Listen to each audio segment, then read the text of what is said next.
Hi guys, this is Coach Toyin, Christian transformation and lifestyle coach and founder of the Narrow Gateway. It's been a while since I've done a video for you guys because a lot has been going on in my life. However, this morning I am very inspired to chat to you guys about something that is on my heart. These are COVID times, quarantine times, times in which a lot of us for the past number of weeks have been stuck at home, stuck out of our normal routine, unable to resort to the lifestyle that we're used to, freedom, where you can step outside whenever you want to. You can interact with the world easily. You have a support system, a support structure, just a general routine that you have as what your life is like. But we no longer have that, and so there's increased pressure that people are going through. Pressure from the fact that maybe you've lost a job or you've lost economic value. Pressure from the fact that maybe your life, your home and domestic circumstances are really much more intense than you're used to. You're having to switch things up a lot. You're having to multitask even more than ever before. And so because of this added pressure, and I mean I could give a long list of the pressure that we're all under. Do you understand? Different people are under different levels of pressure, so not all pressure is equal. Do you understand? But because of the pressure that we're all under, there are those who are, as a result of the pressure that you're dealing with, you're finding yourself resorting to the old ways. You're finding yourself falling back into old sin and into old brokenness, things that you thought you had overcome that is now sort of coming back in full force. So I'm talking about brokenness, I'm talking about sin, I'm talking about broken identity traits that you thought you had been delivered from and you're now being tempted to go back into. Guys, I'm talking about stuff like maybe masturbation. I'm talking about stuff like pornography. I'm talking about stuff like the abusive behaviors.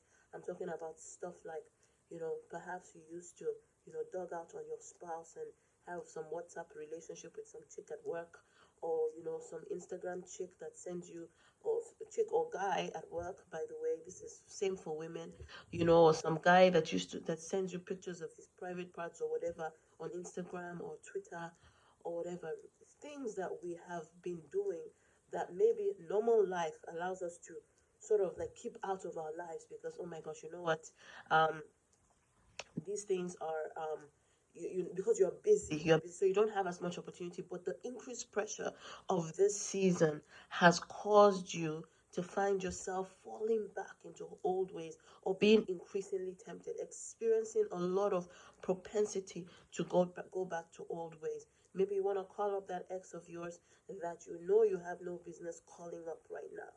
Do you understand what I'm saying? You have no business calling up that ex right now because you know that it's an immoral relationship, an ungodly relationship that draws you away from God. But you feel like, hey, I'm lonely. I don't want to go through this by myself. Let me just, give somebody a call so that I can have somebody to talk to.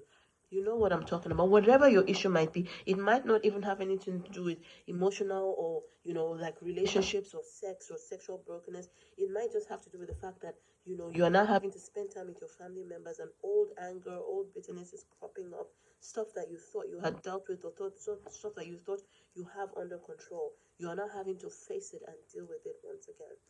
I want to speak to you and I want to give you 4 tools by God's grace to help you not to fall back, to help you to experience real freedom so that the next time you're under pressure, you are able to say no to sin, to say no to brokenness.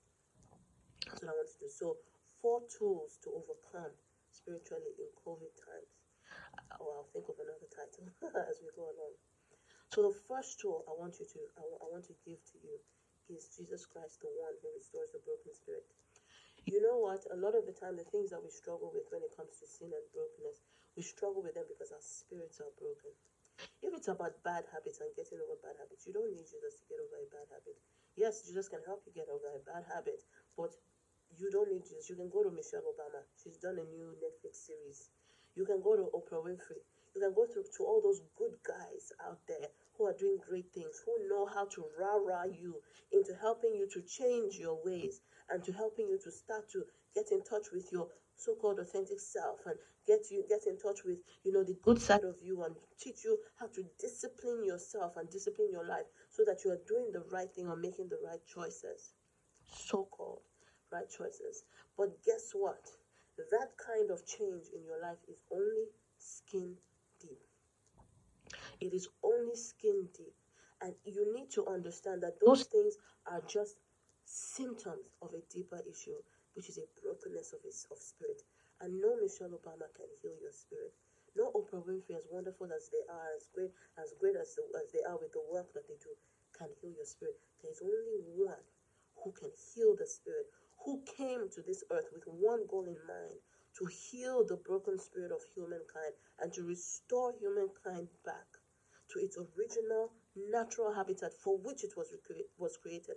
That is, to be in the image of God, to be a created one who is in the image of God and like God, in perfect union with the Spirit of God, perfect relationship, perfect sight, perfect hearing, perfect interaction with the Spirit of God, such that you are able to engage and participate in and download the power of God, even to live in this broken and sinful world and overcome the broken and sinful world and change the broken and sinful world.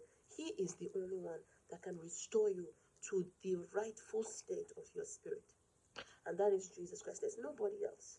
That is why there is no other solution. That's why Jesus said, I am the way, the truth, and the life. There's no other way. No one comes to the Father except through me. People make the mistake of thinking that we became Christians so that we can learn to do good things and bad things, or so that we can go to heaven, we don't go to hell. If you have distilled your Christian life to that, that is the reason why you're still struggling with brokenness. That is the reason why you're still struggling with sin and falling back. It's like a roller coaster. Back today I'm good, tomorrow I'm not good. Today I'm following this person who is helping me. Tomorrow I'm falling back from back to my old ways. That is the reason why you're experiencing disconnectedness from God and disinterest in God. That is the reason. The reason is you have not yet understood that there's only one that heals the broken spirit. Because the reason for your brokenness, the reason for your struggle with sin, the reason for the things that are now beating down your door during these quarantine times is your spirit.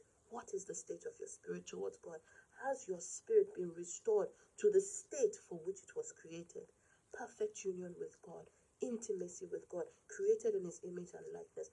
That is what God created us for. And that is what man fell away from when Adam and Eve sinned. And when Adam and Eve made a choice, God made man with a choice. And when Adam and Eve made a choice to believe the devil over what God had said, and so they fell short of that natural habitat of what the Bible says, fell short of the glory of God, the image of God. They exchanged it for the sinful nature. And you and I and all of humankind was born of Adam and Eve when they had already fallen short, meaning we were born into sinful nature. And the sin that we see in our lives, those acts of sin, are just a fruit, a product.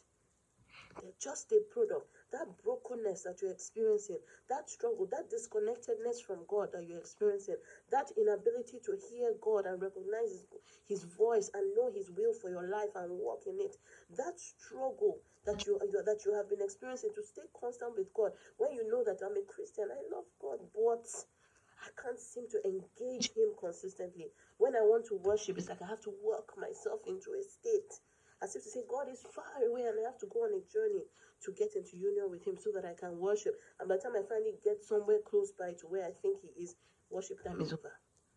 Right? It's because there remains a brokenness in your spirit, a disconnect in your spirit. That means that the reason for which Christ came has not yet materialized in your life. You have not yet experienced it as real. And that is to one, get connected. Put your faith in Jesus Christ, the only one that is the solution to the brokenness of the spirit of man, the only one that is capable of restoring man to the state of spirit that God originally created us for. There is no other one who can help you do that. I say that so boldly because we were created. When God created man, he created us in the image and likeness of himself. So when Jesus came in and when man fell from the glory of God and from the image of God, and Jesus came into the world, the one in whose image we were originally created came to step into our image to take on the consequences of our sin. Why? So as to make a way for us to be restored to the ability to be restored into his image and his likeness. He made a way for us to be restored to the image for which we were originally created. There's no other person that can help you restore you to his own image. Do you understand? The image in which you were originally created. accept Jesus Christ. I'm going to stop the video now and go to video 2 because of the timing. I want to be able to post this on all my social media platforms. Come back.